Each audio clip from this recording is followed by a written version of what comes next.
Nahatiran na po ng relief goods sa ilang bayan ng Leyte. Ang mga sasakyang lulan ang mga pagkain para sa mga nasalanta, bantay sarado. Natunto naman ng GMA News yung barkong dinumog ng mga tao na nakunan pa namin ng aerial video noong Lunes mula doon sa Tacloban. At nakatutok live si Chino Gaston. Chino? Maris, narito na nga tayo ngayon sa Barangay Diit sa Tacloban, malapit sa Dalampasigan, kung saan mapapansin nyo sa aking likuran ang napakalaking barko, ang Ligaya V, na tinangay nga ng napakalakas na alon, may 300 metro mula dito sa Dalampasigan.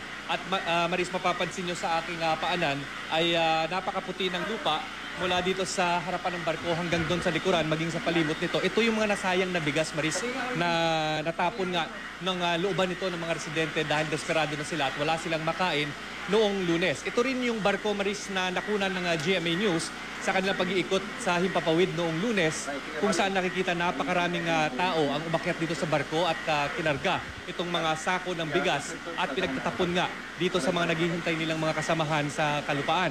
Kung kaya't hanggang ngayon ay hindi pa rin natin malaman kung nasaan na itong mga nasabing sako ng bigas at ito na nga sa ating pagtingin dito sa nasabing barko ay pansin natin na napakataas nga ito at bakit palaisipan sa ngayon kung paano ito naakyat ng mga residente.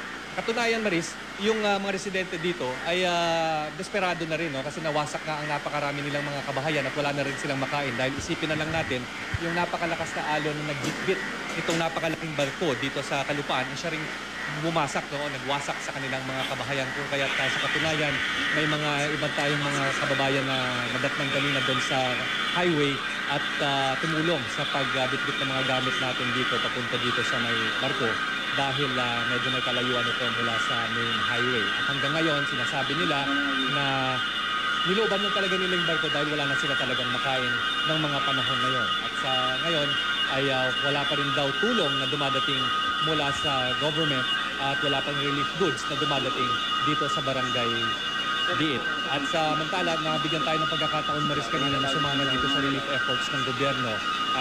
Lula ng mga truck ng Philippine Army, narating yung mga malalayong lugar ng Leyte na matagal na rin naghihintay ng ayuda mula sa ating gobyerno. Narito ang aking report. Sa Tacloban Airport, ang bagsakan ng mga relief goods mula sa gobyerno at iba pang local at foreign donor. Mula dito, sinamahan ng GMA News ang paghatid ng mga relief goods sa mga bayang halos hindi pa nararating at ilang araw nang di kumakain. Ito raw ang unang pagkakataon na makakabiyahe ang mga relief goods sa malalayong bayan. Ngayon daw kasi, may mga dagdag na sasakyan nang dumating. Bantay sarado ng mga sundalo, mga truck, lulan ang mga pagkain at tubig ng mga nasalanta. Proteksyon daw sa mga maaaring mangharang sa dalang pantulong na halos 1 linggo nang hinihintay. Unang nagdala sa bayan ng Palo. Dito raw sa mga munisipyo, ipapackage ang mga dalang relief goods at organisado ang pamimigay nito. Paglampas ng Palo, dumiretso sa bayan ng Tanawan, kung saan maraming tao ang matagal nang hindi nakakakain at wasak din ang mga kabahayan. Pagdating sa bayan ng Tolosa, marami na ang naghihintay. Mahirap man ang pinagdadaanan. Nakangiti pa ang grupo ng babaeng ito habang naghihintay ng bigas, tubig at delata na bitbit ng mga sundalo. Nakakatawa pa kayo sa sitwasyon nyo na ganito? Oo naman sir, kahit ganito lang kami, tatawa naman. Para kahit ganito, mga buhay kami, thankful kami na hindi kami na ng dagat. Malawak ang pinsalang iniwan ng bagyong si Yolanda kung pagbabatayan lamang ang mga nakausap naming residente sa mga inikot naming bayan. Binago nito, hindi lang daw ang itsura ng buong Leyte, kundi maging ng pagkatao nila. Sa isang pamilya nakatira dito, may namatay na kamag-anak o kaibigan. Ang iba naman, nawala ng bahay at ari-arian. May mga naghahanap pa rin ng mahal sa buhay at ayaw mawala ng pag-asa. Ang karamihan, wala raw magagawa kundi subukang mabuhay at makipagsapalaran para sa pamilya. Ang mga dating namumuhay ng maayos, ngayon, walang makain.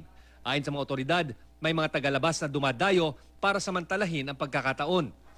Meron din daw ilan na sa pagnanakaw nakikita ang pag-asang lagyan ng laman ang tiyang kumakalam. Kabi-kabilang ang looting sa pagkain, tubig at maging gasolina at krudo. At para patuloy na mabuhay, ang mga nakuhang grocery items binebenta na rin. Wala na, mahirap na. Oo. Wala nang makain yung gatas? Gatas na lang. Gatas lang. Aakalain mong pila ito para makabili ng gas. Pero sa malapitan, mano-mano at kanya-kanya na ang pagkuha ng gas sa malaking reservoir tank na nakabaon.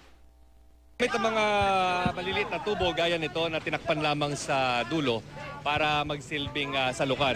Pinapasok ng mga residente dito itong contraption nila papasok sa tubo na pababa dun sa tangke ng gasolinahan upang makasalok lamang ng gasolina at iakyat gamit itong mahabang kawad o tali. Saka lamang isasalin dito sa kanilang mga container. Pero medyo matagal itong proseso na to. At ilan nga, naabot ng ilang oras, makapuno lang ng 1 litro.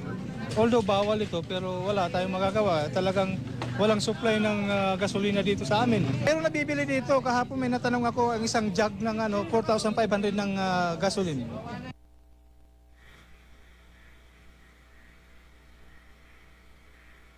Maris, baka nagtataka kayo kung bakit puti nga itong lupa na aking tinatapakan. Ito yung mga bigas na nasayang ng looban nga ng mga residente dito ang nasabing barko at hinuhulog yung mga sako ng bigas mula rito sa tuktok at binabagsak dito kung kaya't nawawasak yung mga nasabing sako ng bigas. At ito yung dahilan kung bakit napakakapal ng mga nasayang na bigas dito sa palibot ng barko. Palaisipan din, Maris, kung paano nga naakyat nitong mga residente ang napakataas na barko. At pinakita sa atin ng ilang mga nagmamagandang loob dito yung nyog na mapapansin nyo doon sa likurang bahagi ng barko. Ito yung isang mga daanan nila dahil nakadikit nga ito dito sa tinatawag na pilot house o forecastle nitong barko at yan ang ginamit nilang rota. Meron ding mga lubid at rope ladder sa kabila na sinubukan din nating akyatin pero hindi nga natin nakayanang akyatin. Kung kaya't parang ito ay isang katibayan ng